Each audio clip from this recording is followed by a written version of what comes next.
Hello and welcome to Edtaig's webinar series. Today, topic experts will share strategies that agencies can implement to alleviate the concern of the unknown and make operations more efficient. My name is Kirsten Patton, and I'm the Working Group Program Manager here at Edtaig, and I have the pleasure of moderating today's panel.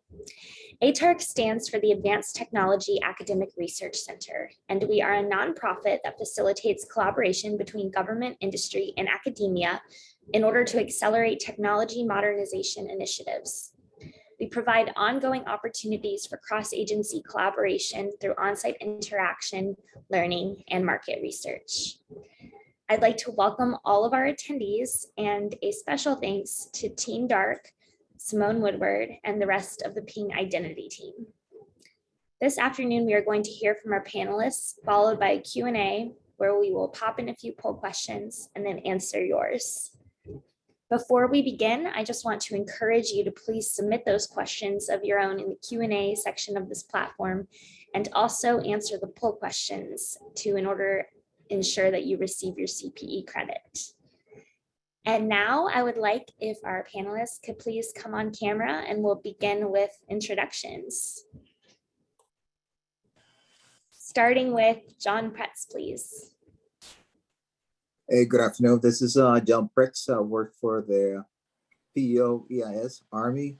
I'm the technical director and ICAM officer for the PEO ES Enterprise Services. Excellent. Over to Ross. All right, sorry, I clicked the button a little slow. Hi, thanks for having me here today. I want to thank Edtaig and Ping Identity for sponsoring this event. My name is Ross Ford. I am with the Cybersecurity and Infrastructure Security Agency, which is part of DHS, and I'm the ICAM SME there, and happy to be here. Thanks. Thank you. Colonel Edward Teague. Yeah, hi, my name is Colonel Edtaig. I'm the CIO at the United States Military Academy at West Point. I've been here about 5 years, and we've gone through a pretty significant transformation. So we're excited to talk about what we've done. Thanks much for having me.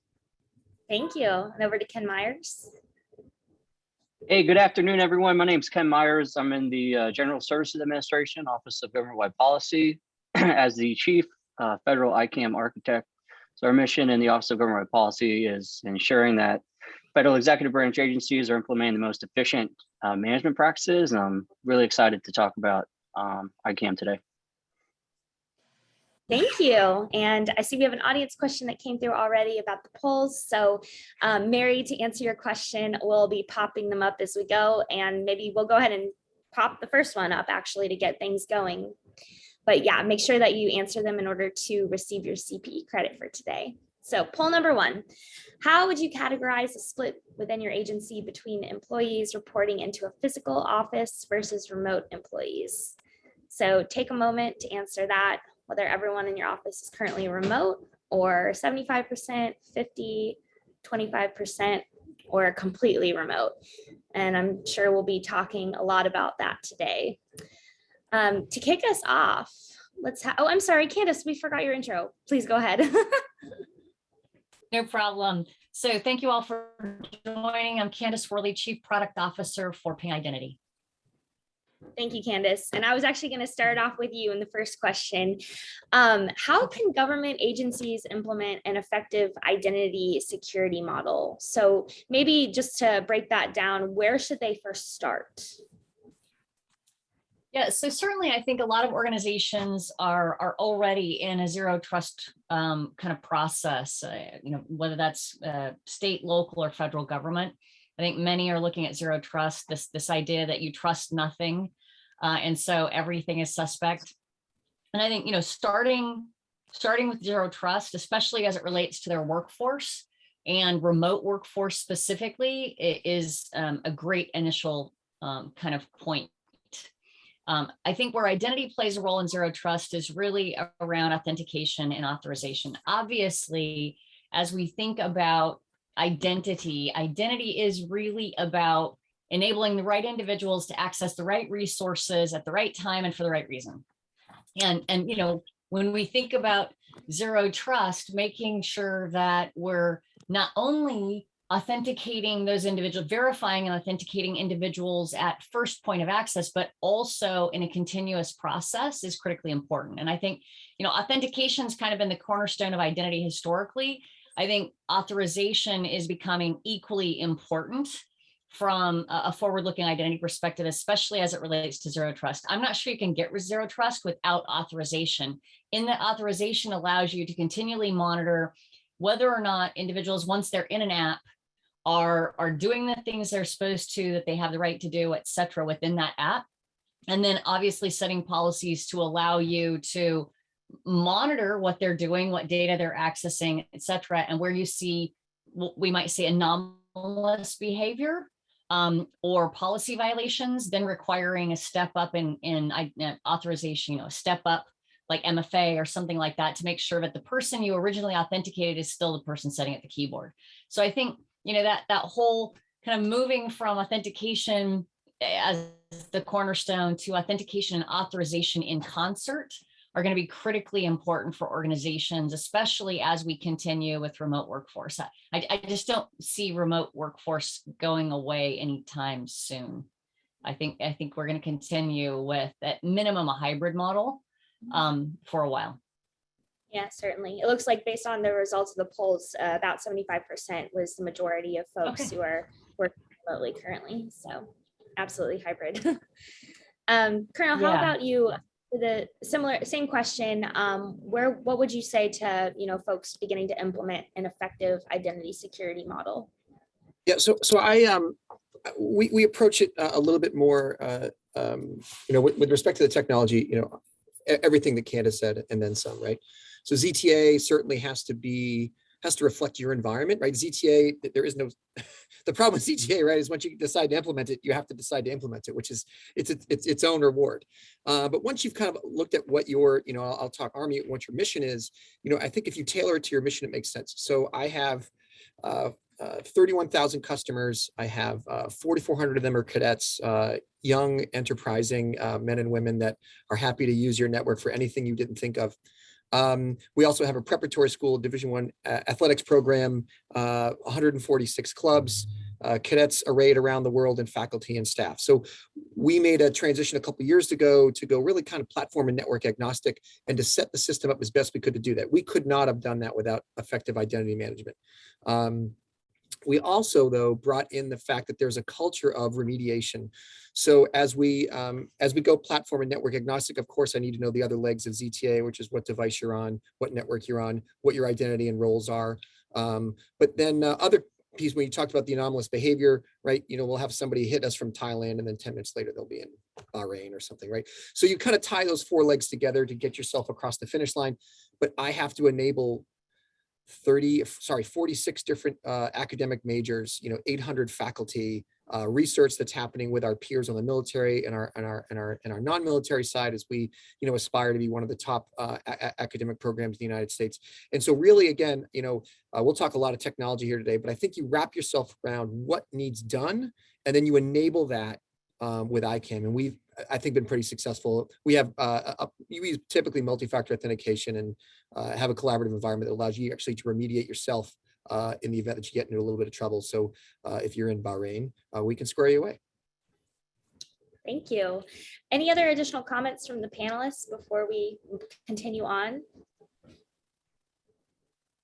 All right. This is John. This is John Pretz. It's just depending on the priorities of your action officers and leadership.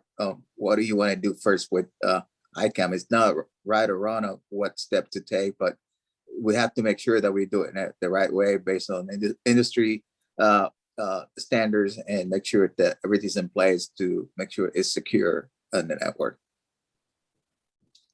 Thank you, John. And yes, to the Colonel's point, we will be discussing the technologies in just a bit. But what are some practices for privileged access management controls? Ken, could you please name a couple for us? Yeah, my pleasure. As far as privileged access management goes, it's a combination of governance controls and technical controls.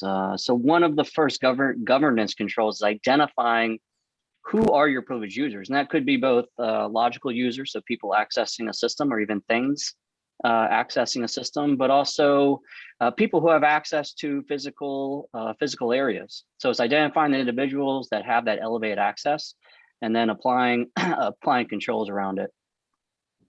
The second one is a risk assessment. So conducting a risk assessment on the impact of a privileged user. So for example, maybe a database administrator could cause more impact to your CIA than an application administrator. So understanding that you may have different types of administrators on your system within your FISMA boundary. And lastly, on the governance side is managing the program. So it's great to identify your community. It's great to set up tools, but it's an ongoing process. In the federal government, it's specific to insider threats. So insider threat is weaved into this privileged user, is weaved into your privileged user program. On the technical side, that's where all the fun stuff is. That's where everyone wants to jump into. It's using high assurance credentials and multi-factor authentication. So it's separating in some cases, separating the privileged user, right, the person from the access. So maybe that's using some type of privileged access tool, or maybe securing the actual credential, whether that's a smart card or something else inside of a safe, and enforcing two-party control there. And it's also monitoring activity. So someone on a system, someone accessing a room, maybe you need cameras, maybe you need audit logging to make sure that if someone's on your system and they're doing something they're not supposed to do, you know exactly what they did, or you get a good idea of what they were doing, so that maybe you can backtrack or understand the total impact of that. So those are governance and technical best practices that I can offer. Thank you, Ken. Ross, were there any other best practices that you'd like to mention at this time? Yeah, I think one of the things that I always encourage organizations to do when they're trying to come up with a privileged user strategy is, first take a look at what privileged users you have, because most organizations tend to oversubscribe their privileged users, right? And the first thing to do to get a better handle on your attack surface of privileged users is to really take a hard look about, how many you have, and are they have more access than they need to do their job, right? A lot of organizations have challenges in that privileged users in particular may be with the organization a long time, and they may have accumulated access to a lot of systems that their current responsibility doesn't require them to. The other important thing I think is around privileged users is, look at the ones that have the largest access and make sure that those are definitely being viewed and part of your insider threat program. Administrators that I say have infrastructure impact, right? Because they can do large scale damage if they're not acting in the best manner of the organization. And the other thing I'll say is don't wait, right? So a lot of the times I see people taking a lot of time thinking about what their strategy should be. And I'm an action-oriented in person. I think you should start where you are. Don't navel gaze on it. We all know that, like I said, reducing the number of administrative users, if you have a tool that can help you, like a privileged access manager tool, put that in place now, and then start expanding how that tool can help support your organization. Thank you, Ross. I don't want to breeze over this too quickly. Also, are there any other insights from the panelists as far as best practices that haven't already been mentioned?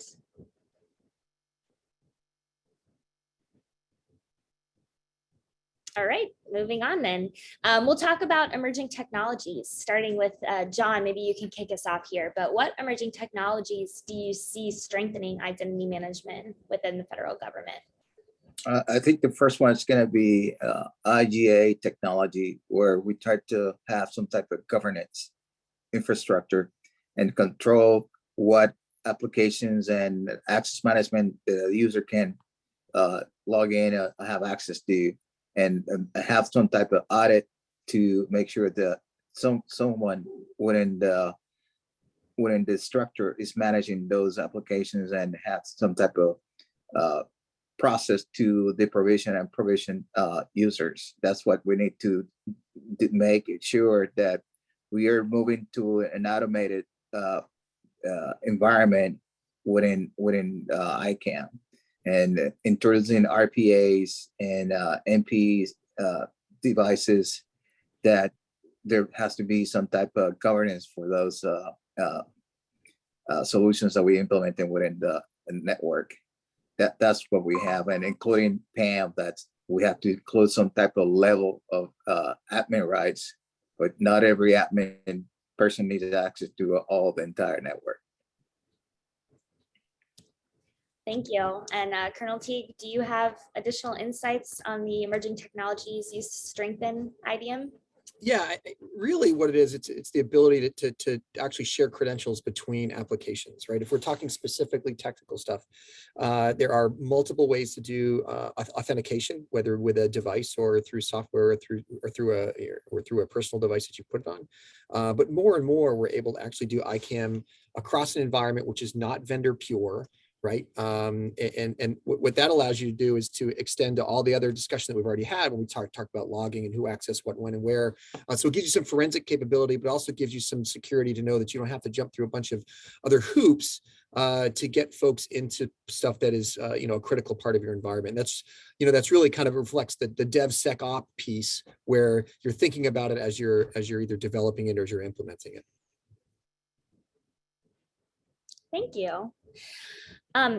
Candace, why is ICAM modernization so important to the success of an agency's hybrid workforce, and what exactly should be top of mind for them? Yeah, so, I spent 20 years in cybersecurity before joining an identity company. And so I have kind of a cyber bias that colors my view of identity. And the more I've kind of learned in the identity space, the more I believe that identity is the pointy end of the security spear. In that, if your identity practice is extremely strong, it takes pressure on your downstream security stack at some level, right?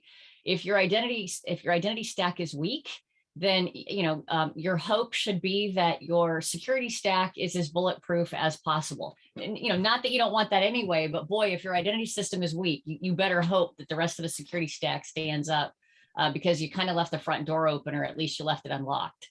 And so I think the criticality of identity is really that it is often the first point at which someone attempts to penetrate an organization, when they probably don't have the right to do that. Most, if not many, attacks start with, impersonating credentials, stealing people's credentials, phishing attacks, et cetera, which all are related to attempting to impersonate someone that you are not. That's no different, whether it's federal government, private sector, state, local, whatever that might be, education, it always starts that way. And, we used to joke that the carbon-based assets in your organization are the weakest link in your security practice.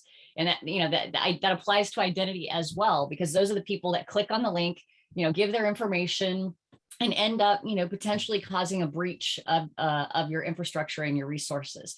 And so as you think about identity, I think there's a couple of things that in a more modern approach to identity are critically important. One is what I often think of as risk-based identity. I think adaptive identity is one of the terms that you'll often hear used, where, we're no longer looking at identity as a static process.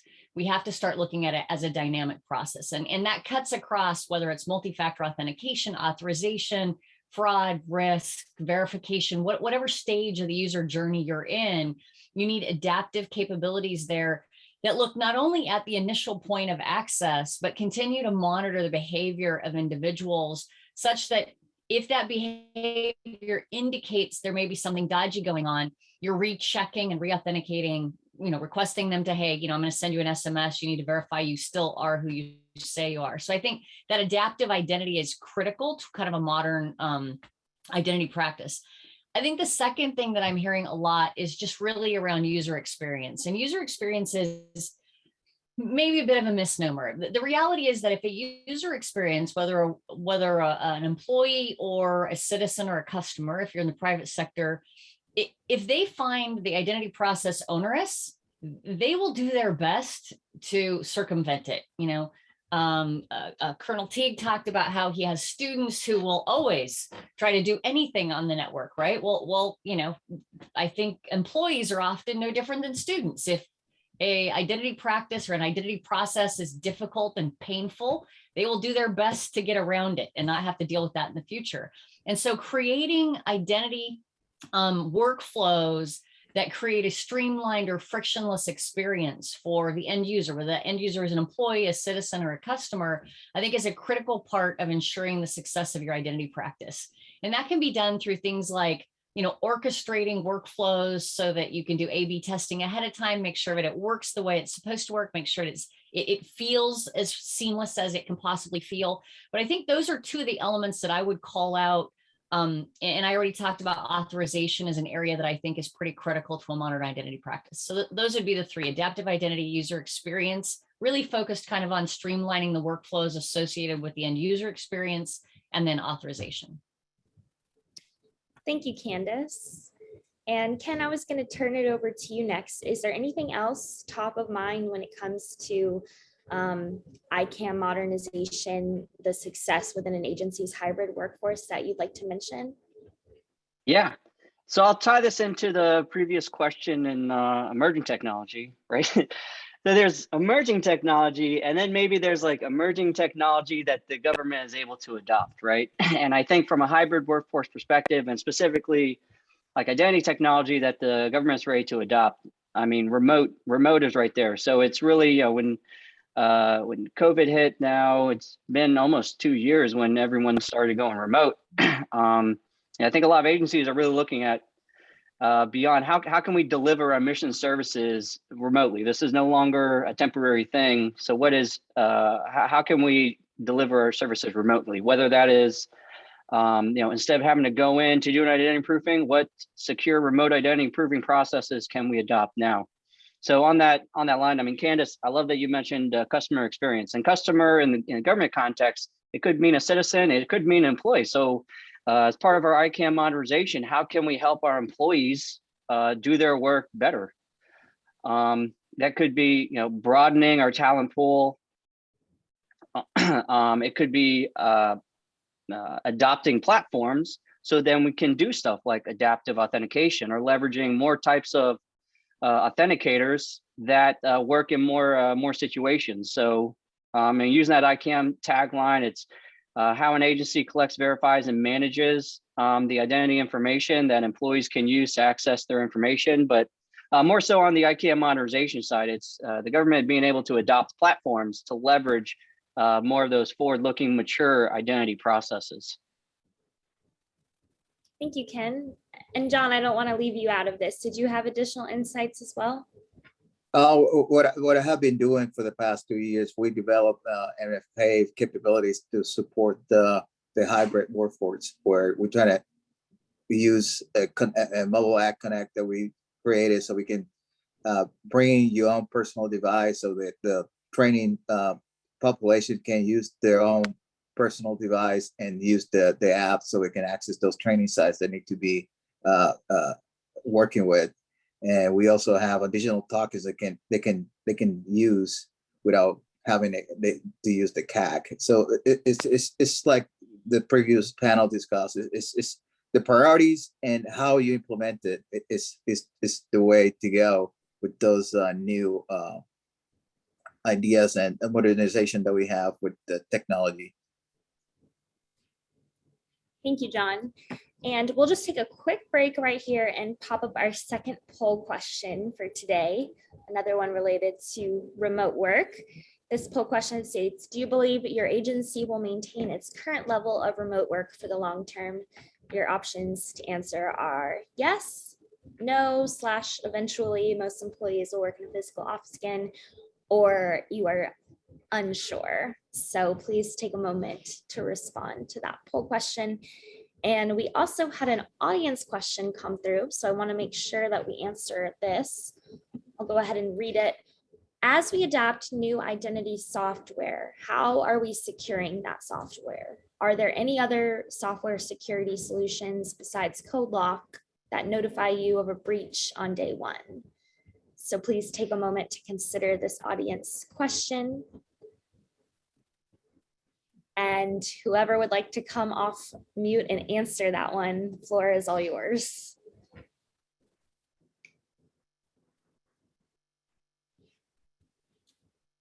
Well, I can speak at the vendor level. Go ahead, Russ. Yeah, I was going to say, One of the things that I encourage people to do with their ICAM solution when they're becoming more mature in it is to help that solution manage their DevSecOps lifecycle, right? And a lot of the security around software delivery has to do with changing the way software is developed, tested, and then promoted into productions, right? And in order to do that, I think identity management plays a real key in that, to ensure that the developers, the testers, the people that are staging the software, and then the folks that promote it to production, each one of those individual groups are doing the right thing to make sure that in their segment of the life cycle, they're doing all they can do to ensure that the software integrity is there, right? And I think that's, there's tools around the entire life cycle, right? And they are available now, and they can be used. A lot of it is changing the way software is, viewed, how you deliver software promotion into production, right? It's a continuous life cycle, whereas before we looked at this as, a more static kind of software delivery model. And I think, the modern era and cloud services doesn't really support that kind of model. It needs a more dynamic model in order to develop better capabilities to the user, and then also to fix problems when they come around, right? To move faster to fix them. Thank you, Ross.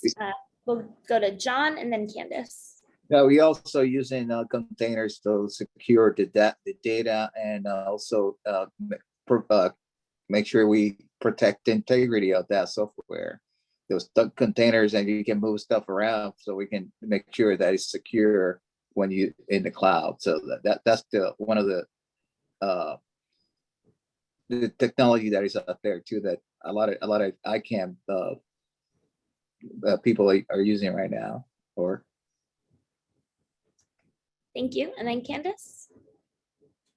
Yes, I was just going to speak from a vendor perspective in terms of the identity software itself and the security protocols that are put in place. And I would say probably most vendors, organizations, oftentimes there's bug bounty programs that are sponsored by those organizations to try to identify any vulnerabilities that might be in the product, proactively ensure that we're catching those before someone who may, or a white hat is catching them before hopefully someone who's a black hat's going to catch them.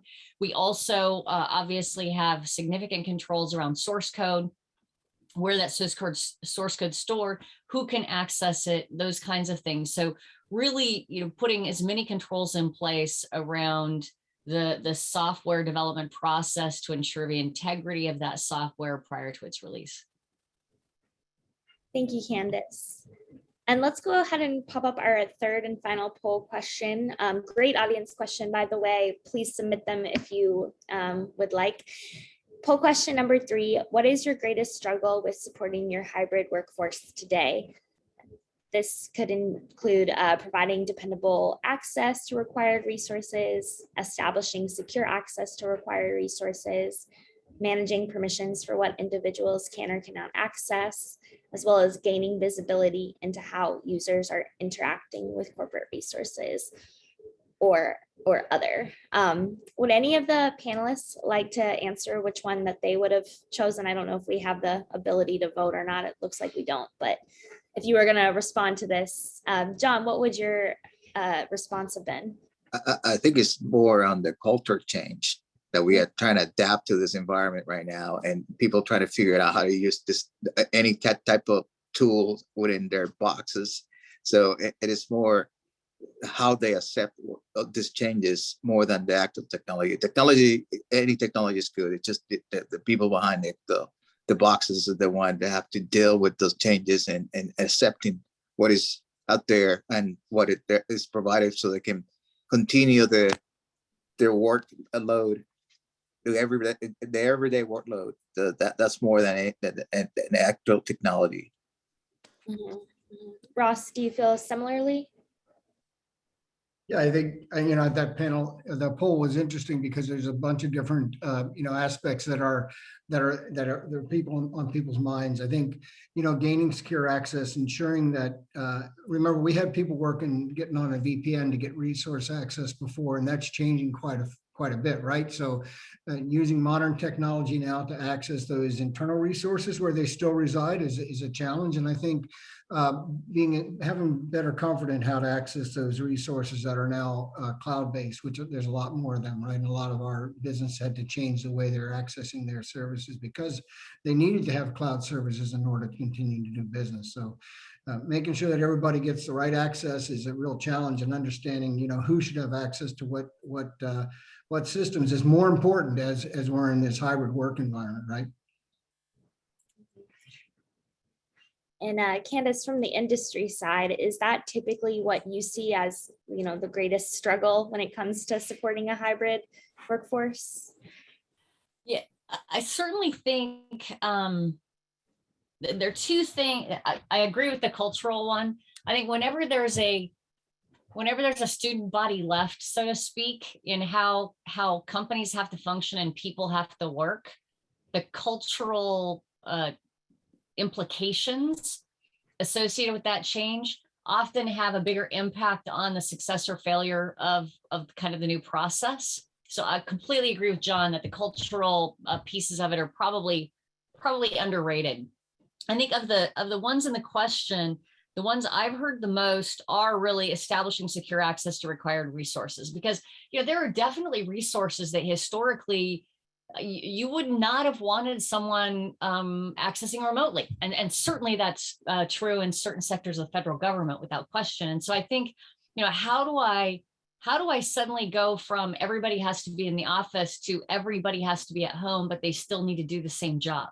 And I think that's been just a huge challenge. And then I think the second thing is that visibility piece, gaining visibility of what are our employees doing? What are they accessing? When they do access it, what are they doing with what they access, right? So if they're pulling down data, is that data then remaining on an agency assigned device, or is it ending up somewhere where it shouldn't end up, like in their Yahoo Mail or a box account somewhere? And so I think those are the two that I've heard the most, which is just like, okay, now I have data out there in the ether where I'm hoping people are being responsible, but I probably know better that there's a subset of the population that are not going to be diligent, whether that's intentionally or accidental, oftentimes accidental.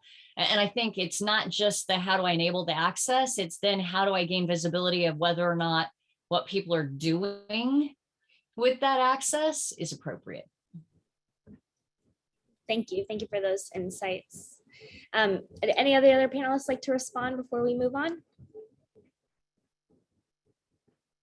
Yeah, actually, if you don't mind, I would, just because I'm a little different than the group here with the undergrad experience. So I think the hybrid requirement that most of us encountered was awesome, in that it forced us to eat our own dog food. It forced us to get the technology to do what we've been saying that it would do for probably the last 10 years. It forced exceptional collaboration between industry and institutions, between the federal government and industry, and between agencies within the federal government. I see, I wish it didn't take a pandemic, and certainly we don't take the pandemic itself very lightly. But what we've been able to vault into is a whole new set of capabilities, which yes, we have to defend. Yes, we have to create a culture around employing that. But it's wonderful. And the thing that we struggled with, because we were already in the cloud, we were already doing a much more modern version of ICAM than we had been doing in the past. We were not, our draw on our VPN at any one time was 3%. That's it. Really weren't working hard, making our home station stuff work hard. Was, for me, it was the uniform experience for the user. So to go back to what Candace said, one, we were trying to employ seductive technology as much as humanly possible, whether it be access technology or actually the technology we were employing. It keeps the data in the space if the people use the applications that make sense, and certainly makes it easier for us to understand who's touching our data. The other part was, though, is that we went all the way down to looking at support. So who's touching your computer when it broke, when you lived in, when you're out in Muskogee, Illinois, right? So we actually had a deal with our vendor that supplied most of our GFE and most of our cadets computers as well. So we knew exactly who was coming to whose house to touch a device. We knew who was fixing it. We knew who was accessing it. And that was, that moved at the pace of infrastructure, right? So that we just happened to be lucky enough to have set that up prior to, but we were very fortunate that we could exercise what we thought were these good ideas kind of from doctrine all the way across the facilities to enable that environment. And we were very fortunate that we could, and we were lithe enough because we're quite small compared to everyone else here on the phone, on the call here today. We were lithe enough that we could make adjustments when we needed to, and it forced us to do a lot more help remotely and make sure that we could get technology that people really put their arms around, because culture eats policy for lunch. So I thought it was a great clearinghouse. It was awful, but it was also a great clearinghouse, and we are better for it. Thank you for sharing that. All right, Ken, I'll throw this one over to you. What are some priority identity activities agencies should act on in order to better support and secure their hybrid workforce? So one of the priorities that agencies are working on, and we helped agencies work on, is identifying a digital identity risk level. So if we look at NIST 800-63-3, right, it has identity assurance, authenticator assurance, and federation assurance.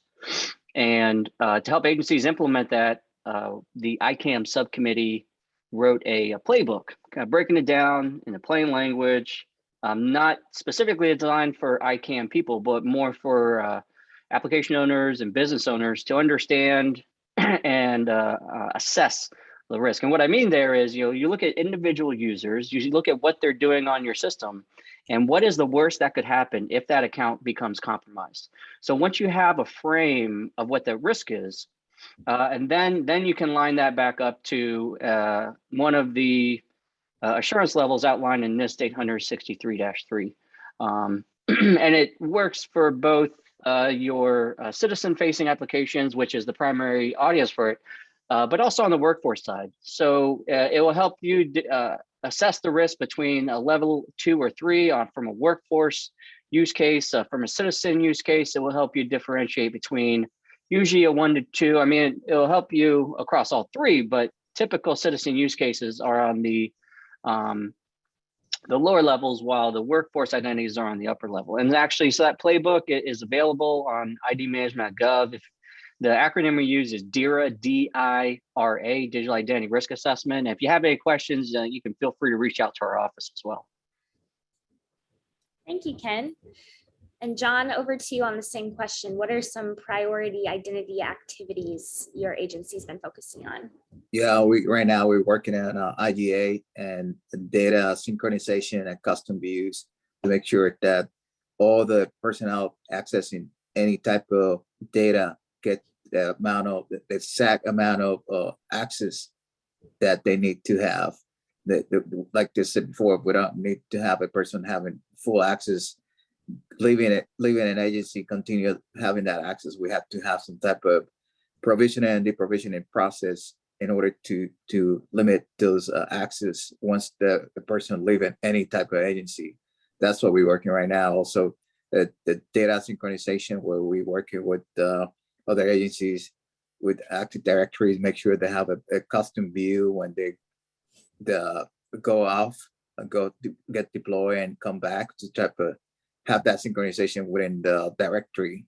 That's what we're working right now. But before all that, we also worked authentication, where we already implemented MFA. That's what we are ahead of that particular effort. So it's a lot of going on with ICAM within the Army, that we think that we are in the right place compared to other agencies out there. Over. Thank you. And Colonel Teague, I was gonna pass it over to you next. Yeah, so actually we're focusing a little bit more internally now. We don't really see a need to upgrade what we're doing from external access, but internal access. I've got PlayStation 5s and Alexas and Google Homes and who knows, not who's, I should say who knows what, right? But a number of different devices that are touching my on-prem network. And so what we're trying to do is get better at all the pieces of ICAM, what they're using, how they're accessing it, and where are they, right? So we're trying to, that way we can get that kind of granularity per user. So now we know who to talk to. And then we know kind of what state they're in and then what they're accessing with and how they're accessing it. And that's the next big step for us. Excellent. Well, thank you for sharing. And we had an audience question come through. What are your thoughts on three-factor authentication? This is not directed towards any one specific person. So Ross, you want to take a shot at it? Reason, I think multi-factor authentication is great, right? Three factors is probably not a lot of people use three-factor, right? Most people use some kind of multi-factor. Generally, it's two-factor authentication. But I mean, I think the essential point here is that a single factor, that you need to consider, particularly in zero trust architecture, kind of the premise of the architecture is that their failures occur, right? And you should consider that, yeah, a single factor failure probably may have occurred, right? And Candace had referred to this earlier, right? You need to do some kind of continuous monitoring to make sure that the behaviors that people are doing align with what your expectations or what the system's observations are. And then you would step that up if you indicate somebody might be showing a behavior that's not expected, right? And if you've already done a two-factor authentication, that might be a third factor of authentication, right? So there's other ways to look at this too, including, biometrics, which has not been largely used in authentication. That may be something that in the future we'll see more biometrics added to, it's something and something you have, when you carry these tokens and stuff like that. Thank you, Ross. Anybody else want to add to that? Yeah, this is Edtaig. I would just say that, multi-factor is certainly critical to have, but as we start looking at ways to is three-factor 50% better than two-factor? Yeah, I don't know, right? But if your mission dictates that you need higher levels of assurance before someone accesses your applications or your data, good on you, right? But that is based on your analysis prior to implementing that, because again, Candace brought it up first. The harder you make things, the more people are going to find ways to go around it. So if that assurance meets what your requirements are, grand. But I wouldn't take a single step to the right beyond that, just to make sure folks have that availability that they need as well. Thank you. And Stephen, go ahead, Candace. Could I add just one comment? I think it's an interesting question, especially in the face of all the hype right now around passwordless, right? So like, multi-factor authentication is going one step further in requiring people to validate and authenticate who they are. Passwordless is going in the direction of, we're going to do that in the background for you, not require you to put in a password, maybe even, not require you to put in a user ID, but literally use, other attributes associated with who you are, maybe device trust, maybe application, maybe, all kinds of other attributes to then determine whether or not you are who you say you are. And if we believe that, let you through. And if we don't, then require additional factors. And so I just think it's an interesting kind of dichotomy in that there are going to be scenarios where that third level of authentication may really be required. And yet, there's also this flip side of where people are like, hey, let's just take all that friction right out of the process up front. That's probably more, I would say, in the certainly in the commercial space around retail and some of the other kind of areas in private sector.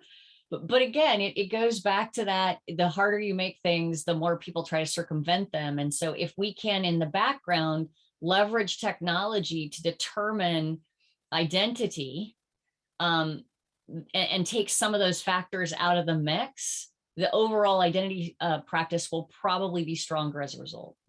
So just a varying opinion there. Yeah, I totally agree. It's just what's happening behind the application and how the policies are implemented, and how much do you want to have behind that application in concern to authentication and those attributes. So if we keep putting more layers on it, it's going to be complicated to access that particular application. So yes, I agree. Everything is behind that particular application based on policies. And Candace, I was just going to say that kind of also some of those things, it blurs the line between authentication, right, and authorization. And I think that's one of the things the industry will be, elaborating on. We have not had a lot of great ways to discuss authorization, as standardized methods.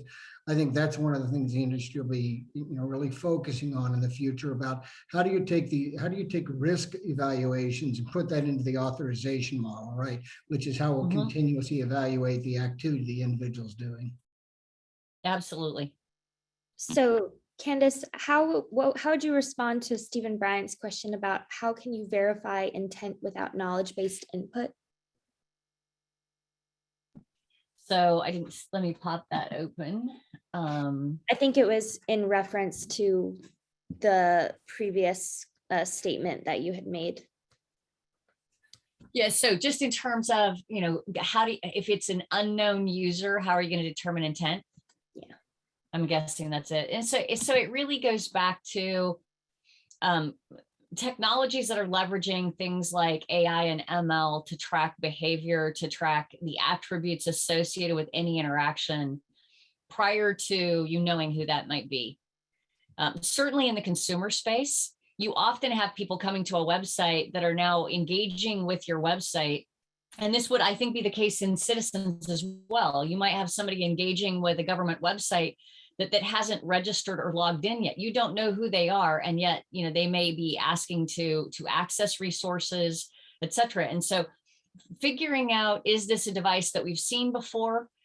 Is it an IP address that's in a range that we know to be trusted, as opposed to an IP range that may be coming from a location that we might consider suspect? So there are a number of attributes. There's a set of data that you can capture around any given interaction that's going to give you clues relative to intent. Absolute intent, no way. But indicative intent, I think you can draw some good conclusions. Thank you. And the fraud applications do exactly that. Like if you look at the fraud applications used by banks and e-commerce and those kinds of organizations, they're looking at all of those kind of indicators and attributes to try to make a decision about likelihood of fraud, even before they know who that person is. Thank you. Thank you for responding to that. And Ross, could you please clarify too, in regards to three-factor authentication? Stephen Bryan is also asking, what order would you place those three factors? His example is, what do you know? What do you have? What you are? Do you have insight into that? Yeah, well, I would say what you know is the knowledge-based authentication tends to be quite risky, right? Because the things that most systems know to ask you that are that can be known to the system is probably something that people can steal pretty easily. So that's been a challenge, right? Something you have and something you are. There's something you have is an easier thing to give you, right? And you have a token and you can show that you got a token. Something you are is like biometrics is an interesting challenge here. We use a lot of biometrics on our mobile devices, and you trust the mobile device to handle the authentication properly. It can become a privacy concern if that if that biometric information is shared with the system, that you're going to try to have another system do the validation, right? And then it becomes a privacy challenge, of having a server having your biometric information, particularly if that information then gets breached. So there's more questions around what you are than there are around what you have. What you have is the tokens that we can get today are probably can be well trusted. One of the challenges of that is they tend to be used point to point, right? So except for things like PKI, smart cards can be used in PKI. The other kind of tokens can only be used between one interaction with one system and one user who presents that token. So Thank you. And then the last audience question we had is, what role do you see voice recognition playing in authentication? Thoughts from the panelists? I can answer that one. So voice recognition, that's a biometric. So, you can use a biometric in combination with others. Actually, one of the best examples I found was I had a bank account and they wanted the username and password, then they wanted a PIN, and then they wanted me to answer a security question. And I'm like, that's all three of the same factors. But I mean, to go back to that one question, so what are your thoughts on three-factor authentication? I mean, from a practical standpoint, right? You can only use the factors that your users have access to, right? So if you have a citizen-facing application, you probably shouldn't use a PIV card to try to authenticate because citizens don't have that. To that banking website example I gave, I mean, some factor is obviously better than no factor, and so unfortunately that example, is not the best. But using a combination of the same factor provides a little bit more security than just a username and password. So you have to factor that in with your user community also. Thank you, Ken. Candace, were you about to say something? Yes, so I'd say on voice recognition, just like a lot of biometrics, and biometrics technology has become so much better than it was, 5-10 years ago. You always run the risk that you're going to have falsing, right? So if any of us who've used the thumbprint or the fingerprint on the older phones know that, okay, you just had a French fry, you're going to be putting your PIN in, right? It's not going to read your fingerprint, right? Same with voice. If you've got a cold or there's something that's affecting the clarity and the integrity of your voice, it's likely going to impact that factor. And so I think voice recognition I totally agree with Ken. It's just another biometric, but it carries with it kind of that same risk of all biometrics, in that if the integrity of the biometric associated with the human, the voice, the fingerprint, the face, you'll get a false. I mean, I just got a new iPhone and I did the face match without my glasses on because I only wear glasses for computer. Well, first thing I did is I'm on my computer and my phone rings. I pick up the phone. I need to access something and it's like, don't know who you are, put your PIN in. I'm like, dang it, right? It's like, so it took it like a week to figure out, okay, this really is the same person. Now I have her without glasses and her with glasses. So biometrics, I think, incredibly effective, but with some little glitches along the way. I'll add on. Sorry, I'll add on to what you were saying, Candace, is that if we look at this special publication, they require the intent to use a biometric, and so they recommend if you're using biometric, use it in combination with something else. I mean, for that passive collection, that classic example, you fall asleep on the couch, your wife, husband, significant other grabs your phone, scans your face, now they're in your phone. I mean, it's the same thing, voice recognition. I could record someone else's voice and then call into their account. So it's really a best practice to use it in combination with another factor. Right, great conversation. And thank you to our attendees for sending in these questions. We have less than 10 minutes left of our panel discussion. So if there's anything pressing you want our panelists to cover before we run out of time, please do so now. This is the last call for audience questions. And I think we'll try and squeeze one more in before we do our takeaways from this call. Ross, federal agencies have a unique authentication landscape, and the types of authentication factors in use continue to diversify. So, how can agencies ensure that they're able to support these authentication mechanisms without introducing additional silos into their environment?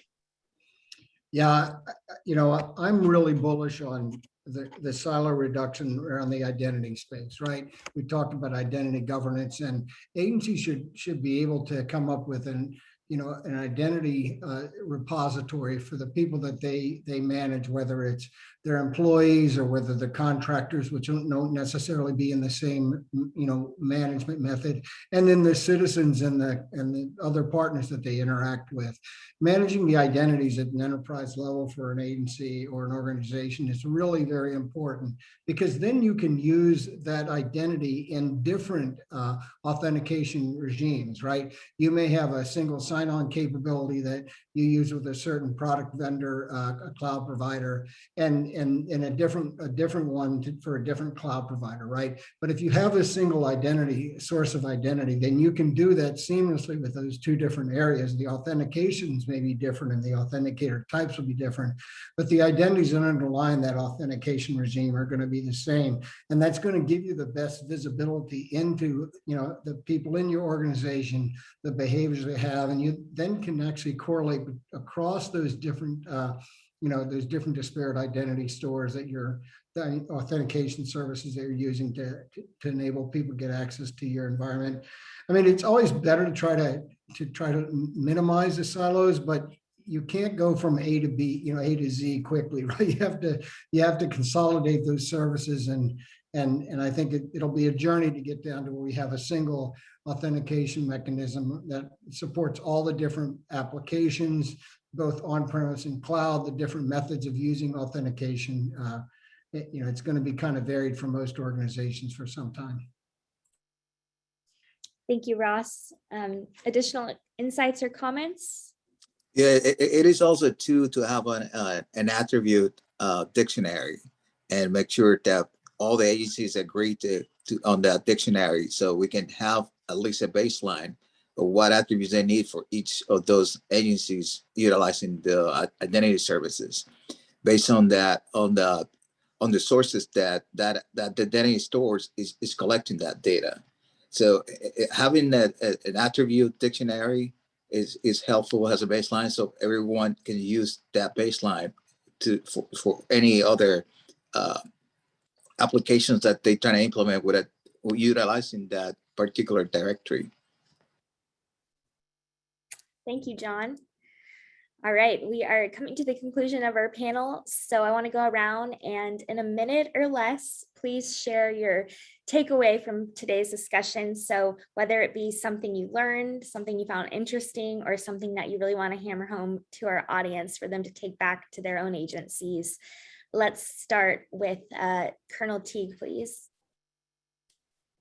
Yep. So I always think it's great to sit around with members of my tribe and talk about problems that challenge us all. And frankly, I continue to be impressed by the effort and the innovation across the federal space and the DoD space to try to serve our customers better in whatever regard that is, whether it be from the security side or the service side. So kudos to all of you for how hard you've worked to try to help us meet those challenges. Fantastic, thank you. And then over to Ken next.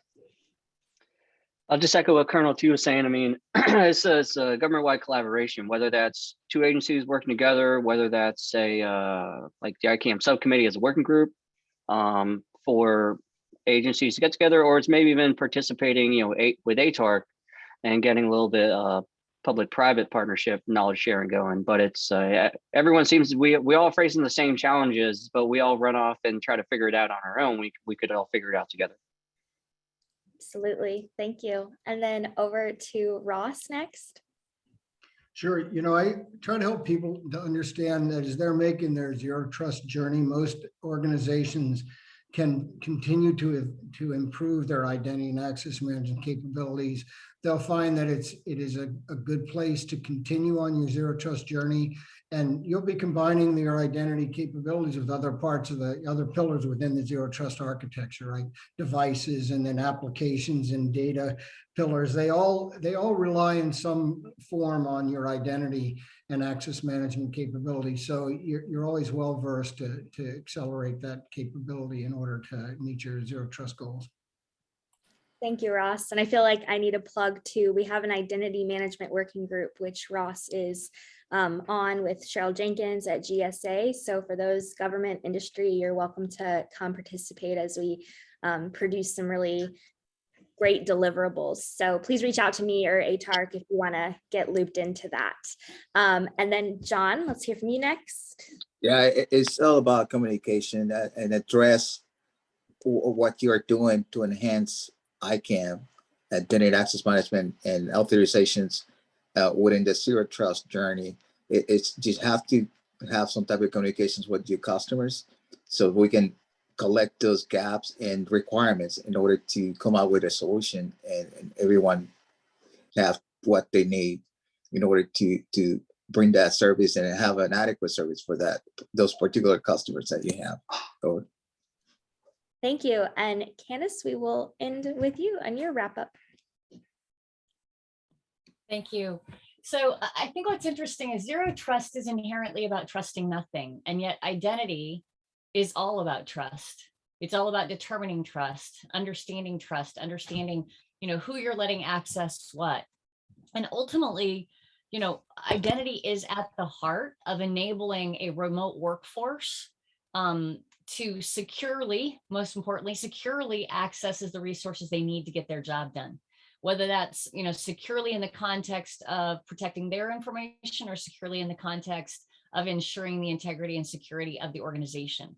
And so I think, all organizations, whether government or otherwise, in the last 2 years have been challenged to a level of adaptability or resiliency or change that I think, one, we certainly did not foresee, and two, that I think taxed those organizations pretty significantly. And identity, I think, was pretty core to some of the changes that they had to make in terms of how they engaged with their workforce. We don't see that changing. And so I think identity is going to continue to be at the heart of helping organizations enable a productive workforce. Fantastic. Thank you. And we are ending right on time. So it was a great discussion. Thank you to our partners at Ping Identity for putting this on, and our panelists, of course, and you all at home for tuning in and participating. Don't forget to answer our final poll question of whether you would like to receive your CPE credit for this event or not. And finally, go register for our next webinar on federal IT modernization, the virtual summit on December 8th and 9th. It's up on our website, so you can go register, free to all. And we look forward to seeing you there. Have a great rest of your week, everyone. Thank you so much. Thank Thank you very much. Bye. Bye.